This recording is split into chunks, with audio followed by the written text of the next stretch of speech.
Visa ও ইকামা সহ 7টি সেবা নবায়নের ফি বাড়ানোর সিদ্ধান্ত নিয়েছে সৌদি আরব।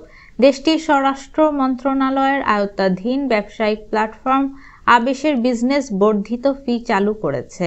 নতুন সিদ্ধান্ত অনুযায়ী সৌদিতে পুনঃপ্রবেশের ভিসা ও বহির্গমনের মেয়াদ বাড়ানোর ফি নির্ধারণ করা হয়েছে 103.5 রিয়াল, আর ইকামা নবায়ন ও চূড়ান্ত বহির্গমনের ফি নির্ধারণ করা হয়েছে 51.75 রিয়াল।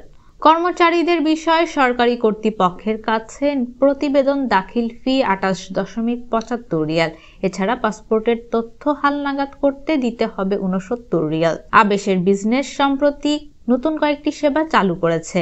এরকম একটি সেবা পাওয়া যায় আবেশের ইন্ডিভিজুয়ালস প্ল্যাটফর্মের মাধ্যমে। এটার মাধ্যমে ভ্রমণ ভিসায় সৌদিতে আসার পর কেউ যদি পলাতক থাকেন বা হারিয়ে যান, নিয়োগদাতা ওই ব্যক্তির বিষয়ে রিপোর্ট করতে পারবেন।